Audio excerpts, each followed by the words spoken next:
से मैं हिंदी ब्लॉग बनाया है देखा है तो शूट करेगा अभी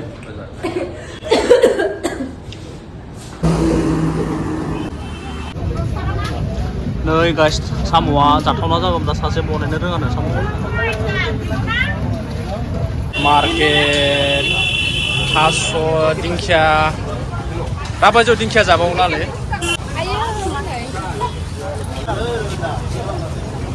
खाजि जानो मोजां मोनलै बे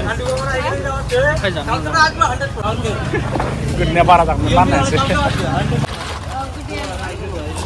सोर लागोन साम'खौलाय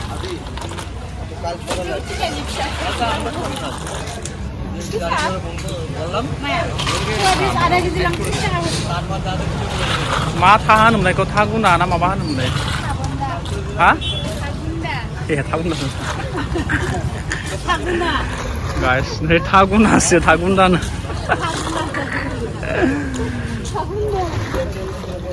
था गुनाखौनो था गुन्दासो नांबाय जात जातलै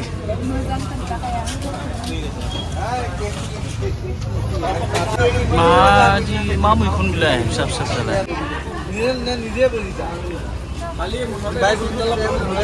था गुना लाबाय गाइस था गुना आयौ लावानै माबायदि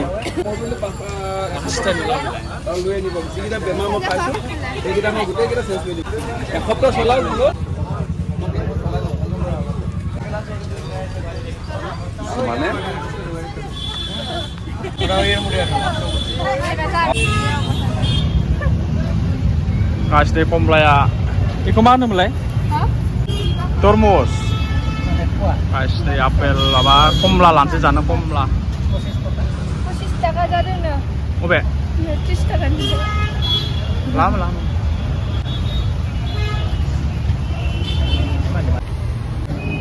गाव जाबायलै माबाखौ सफारिखौ नै जाग्रोखौ जाग्रो लासां आं थाइसे लाबावनो सानोमोन ओमफ्राय बुरिया बुखिगोनसो दांलै होननानै गोदै नंगौना नङा सफारिया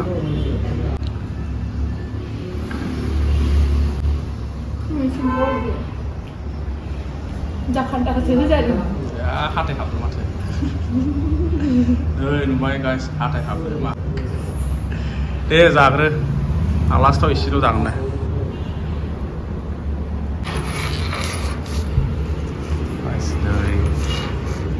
जों दा माबायाव गैया गुवाहाटियाव दा माबायावसो दं मणिपुरावसो मणिपुराव दं नालाय दा मणिपुरि माबासो दं आरो दानो आइटेमसो आरो राइस स्टाइल रुटि माबा माबि मणिपुरि गोजा आरो बेवहाय मणिपुरि चिकेन मणिपुरि लकेल चिकेन ओमफ्राय मणिपुरि फिस थालि मणिपुरि लकेल ओमफ्राय मणिपुरि चिलि फिस आइटेमानो गासिबो मणिपुरिनि गोजा आरो ना गासिबो बैयो माने माबा मणिपुराव दं नालाय दा मणिपुरनि ट्रेडिसनेल माबा आरो बे गथ'नि माबा ड्रेस आरो ना लिटिल खाम्बा मा होनो लिटिल खाम्बा माने खाम्बाया मा जाखो खाम्बा माने कृष्ण फिसा अ कृष्ण फिसा खाम्मा गाइस नैबे लिटिल खाम्बा माने बिसोरबो कृष्ण फुजा खालामोना मानसिखौ खिथिदों बे जासोलिखौ मा महरै जाबावनो बेखौ महरानो गैला मानसिबो सेस साम'जों जानो हायो माथो ओरैनो दांबाय ओरै सोनानै नै ओरै सोनानै जायो टेस्ट खालामबाय जानो गोनां मानसिखौ खिथिदों जानानै एकदम माबागासिनो मानसि हाजोबगासिनो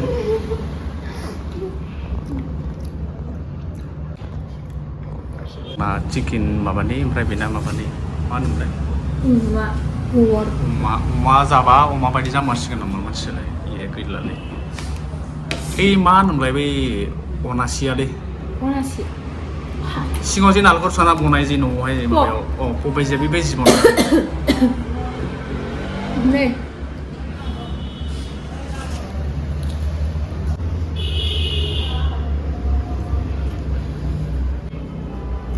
नैबे जाबाय सु नैबे जाबाय साइड आइटेम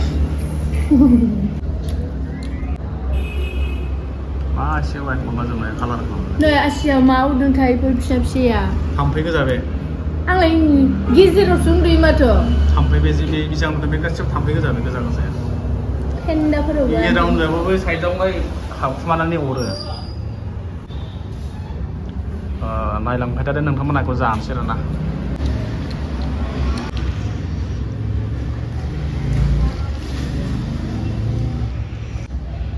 मा जादों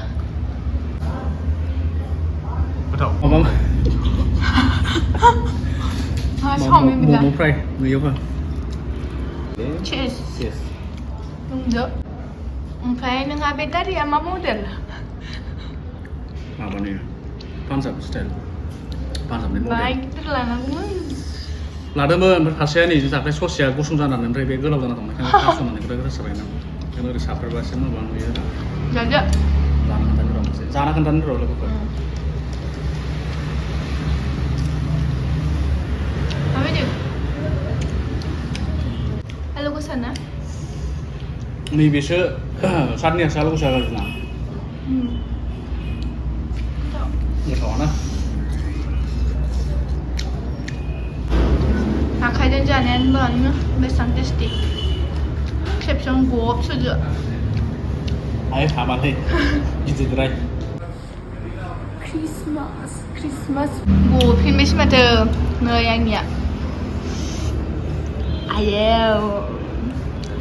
बेखौलाय बनायनो हायोब्रा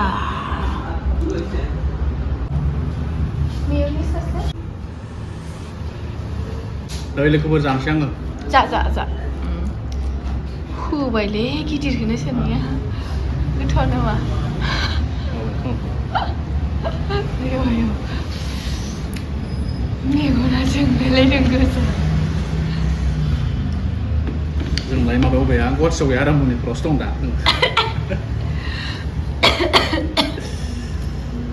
आइनियावनो हरगासिनो माला जाजोबखो नोंलाय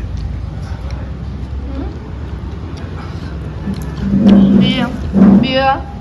मानसियासो नायना सेंग्रा हय आंजोंनो जानायाव हाजाबा नै आंहा मोननै खावसेल'सो सिख्ला मानसिजों हाखाया जानायाव एक्सपार्टखा बिराद जायो जेनेबा चाइनिसफोर न'खौ बोरै सोयो ग्लब ग्लबनो मा बुस्थु बेलाय निरामिस हाबा गुसुसो बियो जास्लाबना सोंनाव मिस खालामसै आयदा नै बेखौ मा लाबोखो दा बे लाबोनाया मा बेलाय मा फ्लेभार बेलाय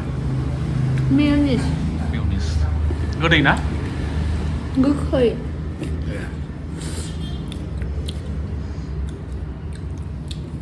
जादों pork खा रहा हूँ मैं कैसा लगा है खाना से अच्छा है टेस्टी है ना आज से मैं हिंदी ब्लॉग बनाया है देखा है कुछ तो बोलो और हिंदी ब्लॉग बनाया है मैं आज से मेरा तो हिंदी भी नहीं आता है फर्स्ट टाइम ये pork दिखाओ इतना छोटा सा वाओ वेरी खाएगा नाइस हाँ अभी ओ माय गॉड टेस्टी है ना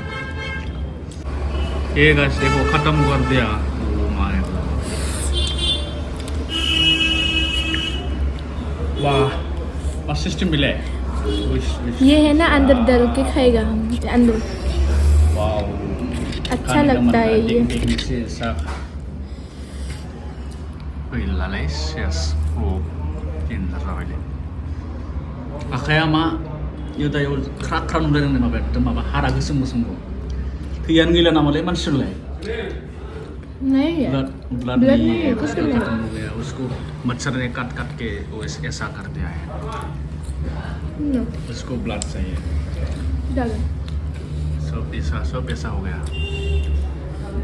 ब्लड नहीं है और उसके खाने का पास मन हुआ है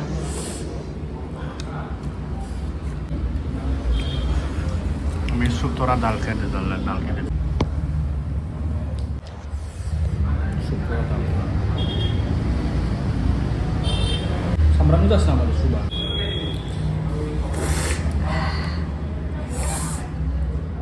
उसका गुंगरा आ गया है गला अभी साफ हो जाए yang mau tanam portland mana kecil aja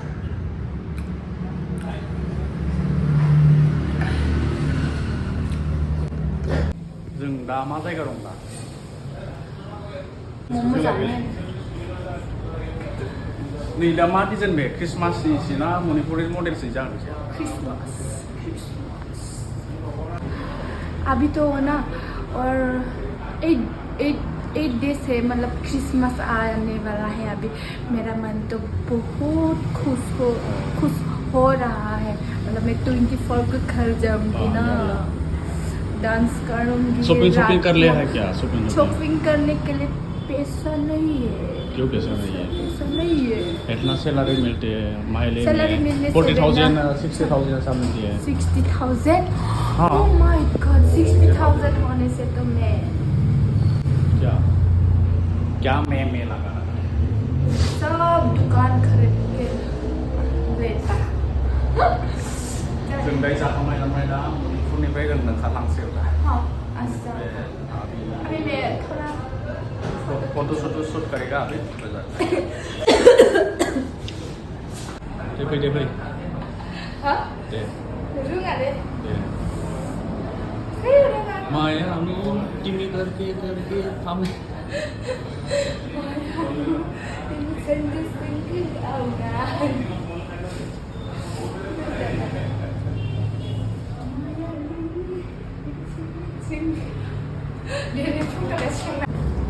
Yang dah kelihatan ni semua bebas tau kakak dah video. ini ngapain pas tuh oh ya asa